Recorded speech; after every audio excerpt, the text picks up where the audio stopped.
Ежегодно туристы вывозят из Татарстана 1200 тонн чак-чака. Это вес 500 слонов. Одним из первых таких туристов-сладкоежек был Александр Дюма. В 1858 году Дюма приехал в Казань и здесь записал рецепт татарских медовых кусочков, который вошел в его большой кулинарный словарь, впервые изданный в Париже в 1873 году. Карл Фукс, профессор Казанского университета, посетил татарское застолье и насчитал аж 18 смен блюд. Каждая татарка брала по куску масла и меда, намазывая на хлеб, кушала с необыкновенным благоговением, как бы в этом кушанье было что-то религиозное и таинственное. Традиционное татарское застолье называют ош, что в переводе означает «еда». Ош связан с большими семейными событиями и начинается с чтения Корана. Подача основных блюд начинается с токмаша. Это суп на наваристом курином или говяжьем бульоне с добавлением лапши. Кстати, слово «лапша» произошло от татарского слова «лякше», которым обозначали тонкие полоски теста. Татарская лапша должна быть очень тонкой. Чем тоньше лапша, тем круче хозяйка.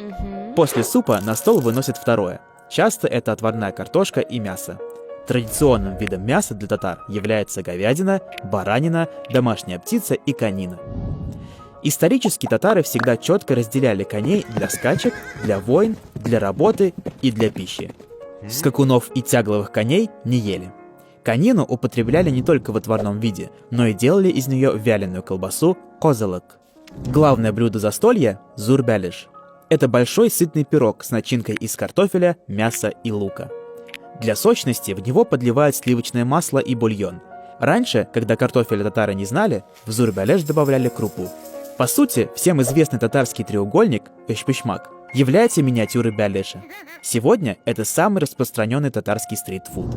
Для татар эшпышмак номер один, если надо быстро, вкусно и сытно перекусить. Едят бялиш ложкой. Сначала с него снимают верхнюю крышку, и кусочки теста раскладываются по тарелкам. Рядом накладывают начинку. Самой вкусной частью бялиша является нижний слой, пропитанный бульоном начинки. Более всего ценится бялиш из гусятины. Гусь у татар – символ достатка. Это очень важная птица в свадебных церемониях. В некоторых деревнях деньги для молодых и сегодня собирают именно при выносе гуся. Каждая часть тушки имела свое значение. Голова полагалась невесте, чтобы жена не перешагнула через голову мужа, а крылья, чтобы муж был верен в семье. Ну, трактовки везде разные на самом деле. Заканчивается аш чаепитием.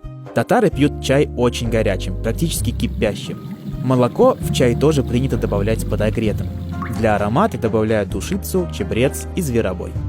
Татары – настоящие фанаты чая и издревле были поставщиками чая из Китая в Россию. Целый ряд татарских купеческих фамилий в начале 19 века сколотили состояние на чайной торговле.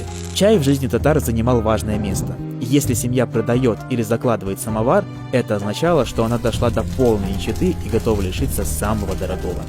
Традиционный чайный стол очень обилен. Масло, мед, кобартма, коштеле, чак-чак, орехи, сухофрукты, пастила. После аша всегда остается много еды. Каждый гость уносит с собой гостиниц со стола. Куштайнеш, как говорят татары. Еще есть сладкий пирог – губадия. Есть разные виды губадии. Сладкую подают к чаю, мясную – как второе блюдо. Сегодня губадию делают с рисом, а до 20 века в составе многослойной сладкой начинки были в основном ягоды и сухофрукты. Также обязательный ингредиент губадии – это корт – томленый на огне творог, смешанный с сахаром и сливочным маслом. Ну и, конечно, чак-чак – самый известный татарский десерт. Однажды хан Булгарии к свадьбе своего сына пожелал новое угощение и поставил 3 условия. Оно должно быть простым в приготовлении, долго не портиться и иметь торжественный вид. Много интересных и вкусных блюд перепробовал тогда хан, но по душе пришлось блюдо, приготовленное женой простого пастуха. Это был чак-чак, сделанный из муки, яиц и меда. Считается, что название происходит от слова «чак», которое переводится как «чуть», как будто бы десерт собран из множества мелких чуть-чутей. Татары сумели сохранить богатые кулинарные традиции, в том числе благодаря ученым. Так, в 1894 году вышла первая татарская поваренная книга «Наставление повару». Автор сборника, ученый-энциклопедист Каюм Насыри, собрал 70 рецептов блюд.